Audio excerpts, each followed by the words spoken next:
Hi everyone, hope you're having a good day. It's been another miserable rainy day here in Norwich. Hopefully you're going to find this video helpful and it's going to make your day a little bit better maybe.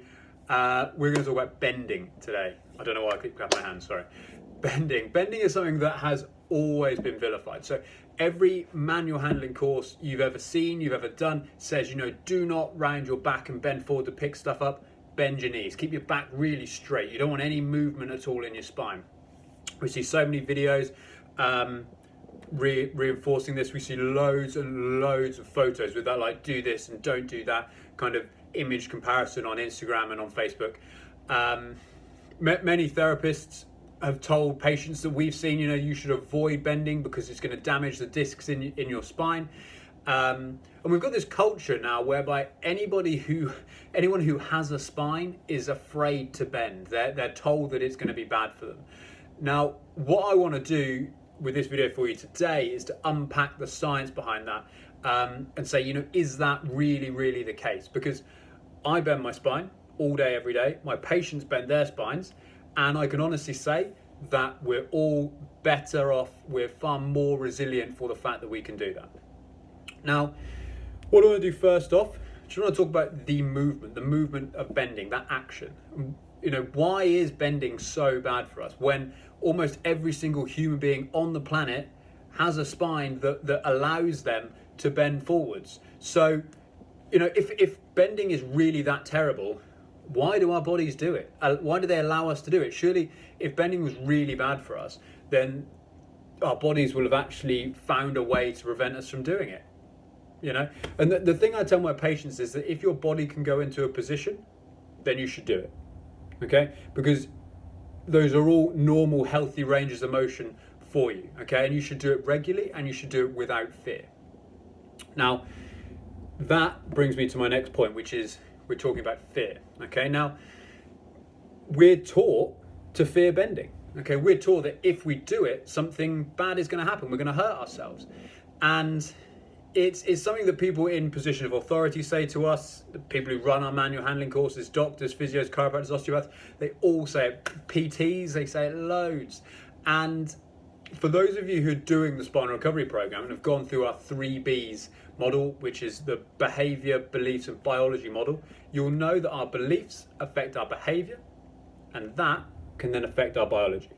So what I mean is, have you ever wondered why when you wake up from a nightmare, your heart's racing, you're sweating? Okay? I mean, maybe you're being chased by somebody or something was going to happen or whatever, but the threat to you was in the nightmare. It wasn't real, but your body responded to it like it was real. Okay? So your brain believed that the threat from your nightmare was real, so it reacted in a way to protect you. Okay?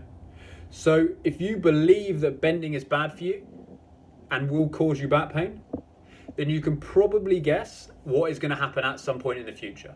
Okay? You're going to bend down to pick something up and you're probably going to get back pain, especially if you do it regularly. Okay?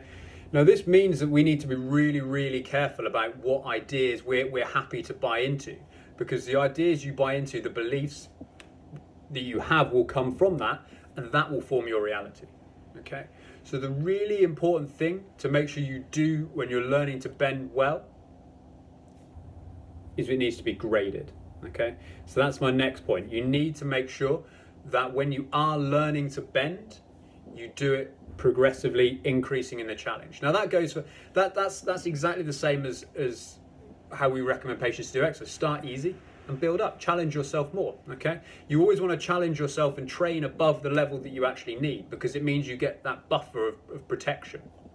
All right, now that is exactly how the exercise regime in the Spinal Recovery Program is written, and that is exactly how you will find me draw up a bending program for you if you came to see me in clinic. So if I was going to draw you up a bending program right now, if I want to show you the easiest exercise and the most difficult exercise first, I would say just start with something really simple, like sitting in a chair and just leaning forward, trying to bring your chest down towards your knees. Progress that over time, do more. You could even add a weight doing it. We then build that all the way up through different movements to get to the very top end, which is what we call the Jefferson curl. That's where you might stand on a box, for example. All right, so your feet are off the floor. You then have a weight in your hands, and you're going to bend all the way forward and kind of bend yourself right in half at the waist. And we're actually looking progressively to go past the level of the bottom of the toes. So that's why you're on the box. If you're on the floor, you just touch the floor. On the box, it allows you to go even deeper. Okay.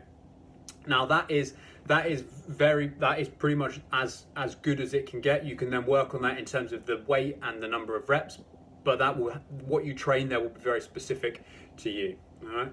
Now, bending is something that we all do it so often, okay? And that is it's very easy for us to see why people become so sensitized to it, okay? So if you think about it, a lot of people will hurt their back trying to pick up something heavy, and then years down the line, they hurt their back picking up something like a sock or kids' toys or something really light, basically, okay? Now, this doesn't happen because bending is bad for you, all right? It's because your body is trying to protect you. Because it thinks that the repetitive bending down towards the floor might cause you harm. All right, so your back has become sensitized to bending. It's not that bending is bad for you. Okay.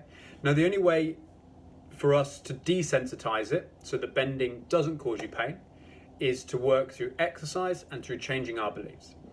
Now, just to kind of reconceptualize about just how we think about bending on a base level, I've got a few questions for you. So if you wanted to be really good at baking, right? You've been watching loads of Great British Bake Off and you think, yeah, I want to do that. All right. What would you do? Would you go outside and go for a cycle? Or would you practice your handwriting? No, you're gonna bake, right? You're gonna bake as often as you can and do as many different things as you can. If you want to be good at running, would you go for a cycle? Or would you do squats? No, you'd regularly go running to get better at running. So if you want to be good at bending without experiencing back pain, it's, in my mind, quite obvious what we need to do. We need to get you working at bending in a way that is not aggravating your back pain, and then progressively build it up to challenge you, okay? Like if you want to keep becoming a better baker, you've got to keep doing more and more difficult things, all right? If you want to become better at bending without pain, you've got to make it more and more challenging each time you do it. So yes, bending may be difficult and aggravating for some of us with back pain, but that doesn't mean that it should be avoided or that it is inherently bad for us at all. All right, we just need to find the right way to condition out the sensitivity and condition in resilience. So that is me done for today. All right, I hope you guys found that helpful. I hope that was useful for some people. If you did find that helpful, what I want you to do is make sure that you tell everybody else who you think can benefit. So if you've got any friends or family who you know of, invite them into the group. Go into the other groups that you're a member of, go shout about us and let everybody know that we're putting out some content and that it's useful. Feel free to ask questions. As always, put those below the video in the comments and myself or Benny or Sam will try and get back to you as quick as possible. I hope you guys have a great day and I'll catch up with you on Friday.